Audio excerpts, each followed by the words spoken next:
واقعہ سلطان صلاح الدین ایوبی، قسط نمبر 350۔ اپنا اسلامک اسٹوڈیو۔ تمہاری سوڈانی پری کس حال میں ہے؟ کیا اب بھی ملتی ہے؟ ہاں ملتی ہے، عامر بن عثمان نے جواب دیا۔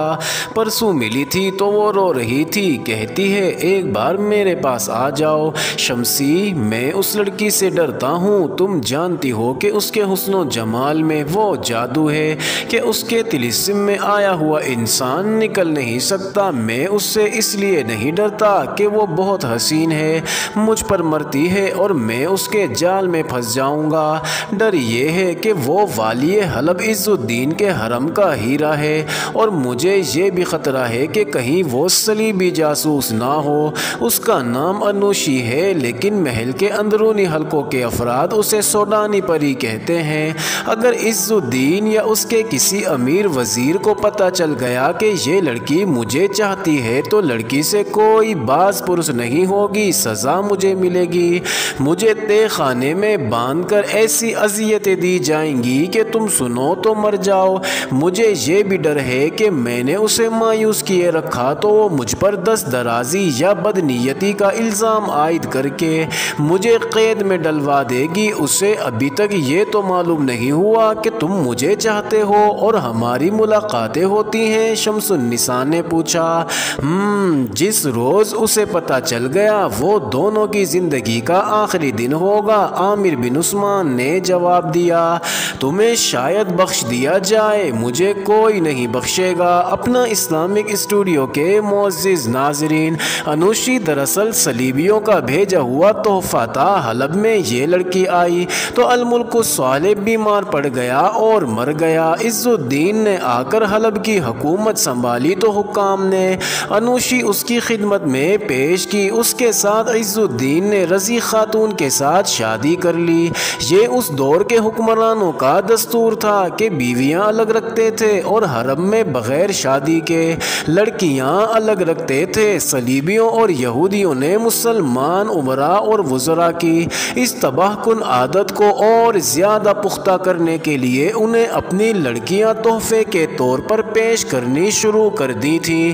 پھر ان لڑکیوں میں انہوں نے جاسوسی کے فن کی تربیت یافتہ لڑکیاں بھیجنے کا سلسلہ شروع کیا۔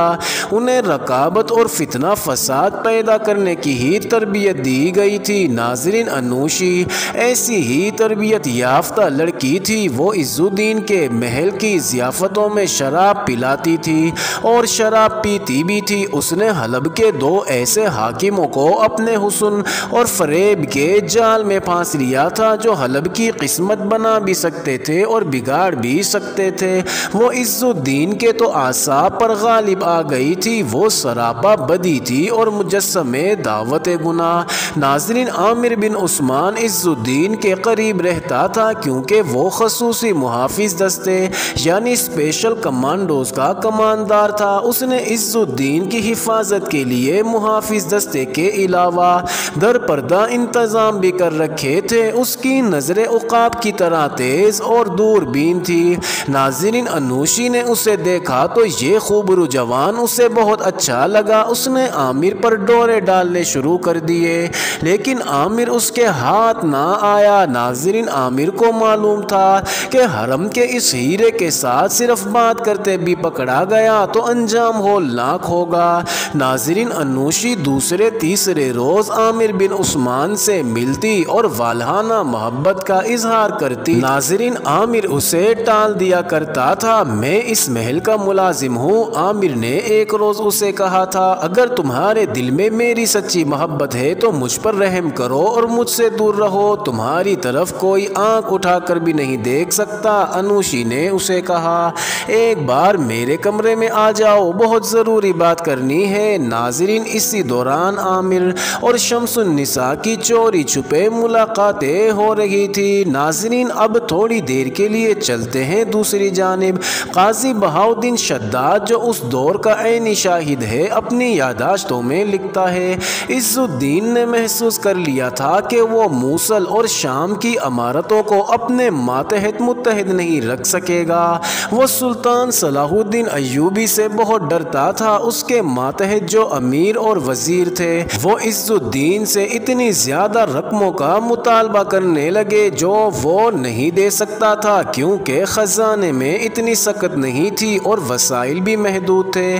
ناظرین، اپنی یادداشتوں میں آگے چل کر قاضی بہاؤالدین شداد نے لکھا ہے کہ عز الدین کو یہ خطرہ تھا کہ سلطان ایوبی کو حلب کے ساتھ دلچسپی ہے، اس لیے وہ حلب پر ضرور قبضہ کرے گا۔ ناظرین، عز الدین سلطان ایوبی کے خلاف آمنے سامنے کی جنگ لڑنے سے گریز کرتا تھا۔ اس نے اپنے ایک بڑے ہی قابل اور دلیر سالار مظفر الدین ککبوری سے مشورہ کیا، جو 7 تہوں میں چھپا ہوا ایک راز تھا۔ ناظرین، موصل کا والی عز الدین کا بھائی عماد الدین تھا، جو کھلم کھلا سلطان ایوبی کے خلاف تھا۔ حلب اور موصل میں یہ انقلاب آیا کہ عز الدین نے موصل کی حکمرانی سنبھالی اور عماد الدین حلب آ کر والی حلب بن گیا۔ امارتوں یا سلطنتوں کا یہ تبادلہ دونوں باشندوں کے لیے ایک معمہ تھا۔ ناظرین، متعدد مورخین نے اس تبادلے پر اظہار خیال کیا ہے، ہر ایک نے مختلف رائے دی ہے۔ اس وقت کے وقائع نگاروں کی تحریروں سے کچھ بھید بے نقاب ہوتے ہیں۔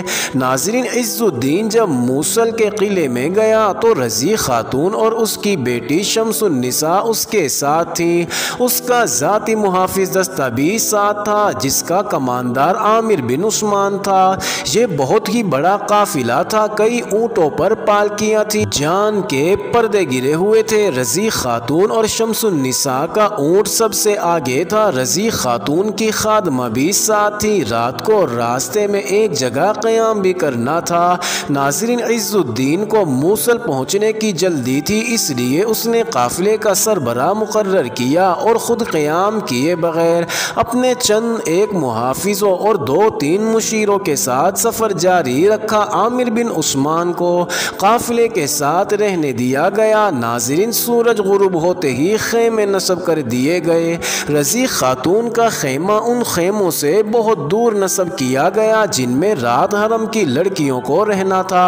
ناظرین، عز الدین نے خاص طور پر حکم دیا تھا کہ رضی خاتون اور شمس النساء کو حرم کے خیموں سے دور رکھا جائے۔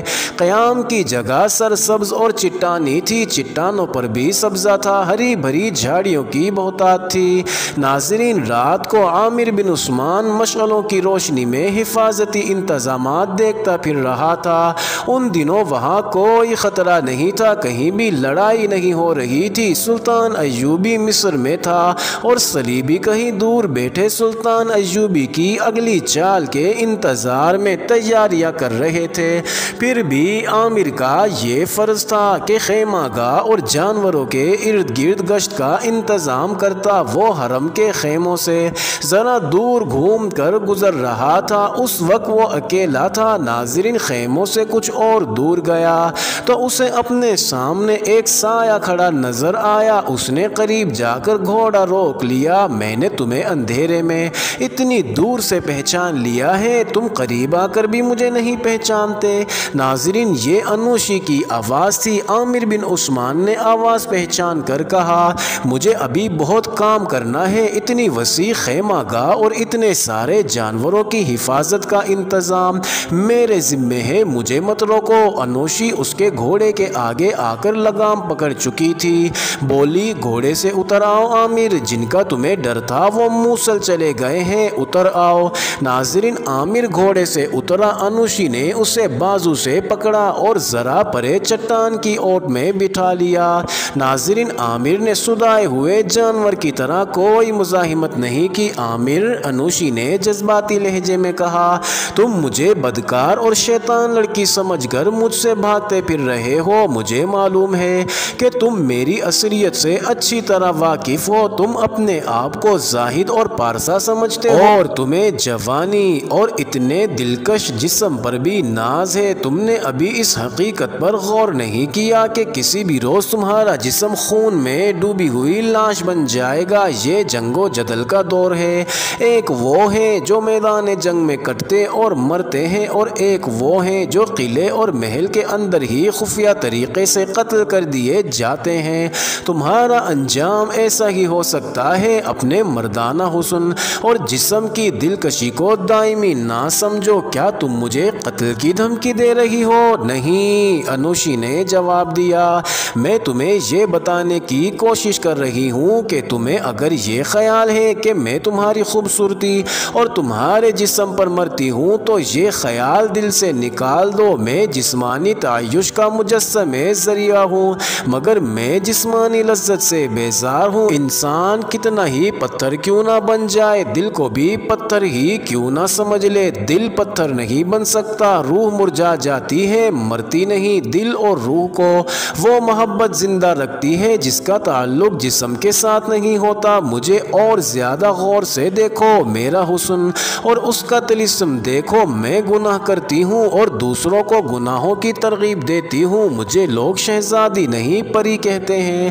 تمہارے بادشاہ اور عمراء میرے قدموں میں اپنا دین و ایمان اور اپنا سر رکھ دیتے ہیں، مگر میں ایک ایسی تشنگی سے دوچار رہی جسے میں کبھی نہیں سمجھ سکی۔ تمہیں دیکھا تو تم مجھے اچھے لگے۔ میں پہلی بار جب تمہارے قریب آئی تھی تو میری نیت صاف نہیں تھی۔ تم نے جب مجھے ٹال دیا اور اس کے بعد بڑے اچھے لفظوں میں دھتکار دیا تو مجھے معلوم ہو گیا کہ وہ تشنگی کیا ہے جو مجھے پریشان کیے ہوئے تھی۔ میں تمہیں دل کی گہرائیوں سے چاہنے لگی۔ یہ تمہاری صورت کا اثر نہیں تھا بلکہ یہ اثر ایسا تھا جس نے میرے دل میں ان سب کے خلاف نفرت پیدا کی جو مجھے عیاشی کا کھلونا سمجھتے ہیں اور جو اپنا ایمان اور اپنا قومی وقار میرے ہاتھ سے لیے ہوئے شراب کے پیالے میں ڈبو دیتے ہیں۔ ناظرین، وہ جذبات سے مخمور آواز سے بول رہی تھی اور عامر بن عثمان اس ذہنی کیفیت میں سن رہا تھا کہ دل میں یہ ڈر تھا کہ کسی نے دیکھ لیا تو وہ مارا جائے گا۔ یہ خدشہ بھی تھا کہ شمس النساء اس کی تلاش میں ادھر آ نکلی تو اس کی محبت کا خون ہو جائے گا۔ وہ صرف سن رہا تھا۔ اتنی حسین لڑکی کی ایسی جذباتی باتیں اس کے دل پر کوئی اثر نہیں کر رہی تھی۔ کیا تم ڈرتے ہو یا تمہارا دل مردہ ہو گیا ہے؟ انوشی نے اس کے گال ہاتھوں میں تھام کر کہا، اگر میرا دل مردہ نہیں ہوا تو میں مان ہی نہیں سکتی کہ تمہارا دل مر گیا ہے۔ اس نے کان عامر بن عثمان کے ساتھ لگا دیا۔ اس کے معطر اور ریشم جیسے بکھرے بکھرے بال عامر کے جواں سال گال چھونے لگے۔ وہ آخر جوان تھا، اس کی ذات میں ہلچل سی بپا ہوئی۔ اسے انوشی کی ہنسی کا ترنم سنائی دیا۔ ہنس کر بولی، دل زندہ ہے، دھڑک رہا ہے۔ میں تم سے کیا مانگتی ہوں؟ کچھ بھی نہیں۔ تم مجھ سے مانگو ہیرے جواہرات، سونے کے سکے، کہو کیا چاہیے؟ مجھے کچھ بھی نہیں چاہیے سوڈانی پری، مجھے انوشی کہو۔ لڑکی نے کہا، سوڈانی پری کہنے والے محبت سے عاری ہیں، گناہ گار ہیں۔ تم ان سب سے بلند ہو، پاک ہو۔ مجھ سے خزانے لے لو، ان کے عوض مجھے محبت دے دو۔ اس نے اپنا گال عامر کے گال کے ساتھ لگا دیا۔ ناظرین، عامر تڑپ کر پیچھے ہٹ گیا۔ اس کی حالت اب اس پرندے کی سی تھی جسے پنجرے میں بند کر لیا گیا ہو اور وہ تڑپنے اور پھڑکنے لگا۔ معلوم ہوتا ہے تمہارے دل میں کسی اور کی محبت ہے، انوشی نے کہا۔ میرے طلسم میں کبھی کوئی یوں تڑپا نہیں، مجھے کہہ دو کہ تمہیں مجھ سے محبت نہیں۔ اس نے دانت پیس کر کہا، تمہیں اتنا بھی احساس نہیں کہ ایک گناہ گار لڑکی تم سے پاک محبت کی بھیک مانگتی ہے اور ہو سکتا ہے کہ وہ گناہوں سے توبہ کر کے سجدہ ریز ہو جائے۔ بدبخت انسان، یہ بھی سوچ لو کہ تم اس لڑکی کو دھتکار رہے ہو جس نے حکومتوں کے تخت الٹ دیے ہیں اور جو بھائی کے ہاتھوں بھائی کا خون بہا دیتی ہے۔ تم میرے سامنے ایک کیڑے سے بڑھ کر کوئی حیثیت نہیں رکھتے، پھر مجھے مسل ڈالو۔ عامر نے کہا، میں تمہارے قابل نہیں۔ وہ اٹھ کھڑا ہوا، میں تم سے کچھ نہیں مانگتی عامر۔ انوشی نے اس کے دونوں ہاتھ اپنے ہاتھ میں لے کر کہا، صرف یہ کرو کہ میرے پاس بیٹھے رہا کرو، مجھے پناہ میں لے لیا کرو۔ ناظرین، عامر اس سے ہٹ کر اپنے گھوڑے کے پاس گیا۔ انوشی وہیں کھڑی رہی۔ عامر گھوڑے پر سوار ہوا اور کچھ کہے بغیر چلا گیا۔ ناظرین، عامر بن عثمان کا گھوڑا آہستہ آہستہ چل رہا تھا۔ عامر کا سر جھکا ہوا تھا، اس کی ناک میں انوشی کے بالوں کی خوشبو تر و تازہ تھی۔ وہ گالوں پر انوشی کے بالوں کے لمس کا گداز محسوس کر رہا تھا۔ وہ اس حسین جال سے نکلنے کی کوشش کر رہا تھا اور وہ یہ بھی محسوس کر رہا تھا کہ اگر انوشی ایک بار پھر ایسی ہی تاریکی اور تنہائی میں اسے ملی تو اس کی قسمیں ٹوٹ جائیں گی، پھر وہ کہیں کا نہیں رہے گا۔ اس نے اپنے خیالوں کا کا رخ شمس النساء کی طرف پھیر دیا۔ ناظرین، تب اسے یاد آیا کہ شام خیمے نصب کرتے وہ ذرا سی دیر شمس النساء کے پاس رکا تھا اور انہوں نے ملنے کا وقت اور جگہ طے کی تھی۔ اسے یاد آ گیا کہ وہ اسی جگہ کی طرف جا رہا تھا۔ راستے میں انوشی نے روک لیا۔ اس نے گھوم کر پیچھے دیکھا، اسے اندھیرے میں انوشی نظر نہ آئی۔ وہ ایک ٹیکری سے مڑ کر اس جگہ پہنچا جہاں شمس النساء کو آنا تھا۔ ناظرین، عامر نے جس طرح انوشی کا سایہ دیکھا تھا اسی طرح اسے شمس النساء کا سایہ نظر آیا جو گھوڑے کی طرف بڑھا۔ وہ گھوڑے سے اترا۔ کہاں رکے رہے؟ شمس النساء نے اس سے پوچھا۔ بہت دیر سے انتظار کر رہی ہوں، میرے کام سے تم آگاہ ہو؟ عامر نے جھوٹ بولا۔ ادھر ہی سے آ رہا تھا کہ ایک جگہ کام سے رکنا پڑا اور اتنی دیر ہو گئی۔ اپنے آدمیوں کا بھی خیال رکھنا، شمس النساء نے کہا۔ وہ سب بہت ہوشیار ہیں، کسی کو ان پر شک نہیں ہوگا۔ ناظرین، شمس النساء ان اپنے آدمیوں کا ذکر کر رہی تھی جو حلب کے اندر سلطان ایوبی اور رضی خاتون کے لیے جاسوسی اور مخبری کرتے تھے۔ ان میں جو محل کے اندر ملازم تھے وہ اسی حیثیت کے ساتھ جا رہے تھے اور جو شہر میں کوئی کام کاج کرتے تھے انہیں عارضی مزدوروں کے بہروپ میں راستے میں خیمے لگانے اور اکھاڑنے اور دیگر کاموں کے لیے ساتھ لیا گیا تھا۔ ان کے متعلق یہ طے کیا گیا تھا کہ موصل شہر میں مختلف کاموں پر لگا دیا جائے گا۔ ناظرین، رضی خاتون کی خادمہ نے یہ تمام آدمی شمس النساء اور عامر بن عثمان کو دکھائے تھے۔ آؤ کچھ دیر بیٹھ جائیں، شمس النساء نے ایک بازو عامر کی کمر کے گرد لپیٹ کر کہا۔ ناظرین، عامر نے اپنا بازو شمس النساء کی کمر کے گرد لپیٹا۔ شمس النساء اس کے ساتھ لگ گئی، ایک قدم اٹھایا اور رک گئی۔ اس نے ناک عامر کے سینے سے لگا کر سونگا اور اس سے الگ ہٹ کر بولی، تم کہاں تھے؟ کس کے پاس تھے؟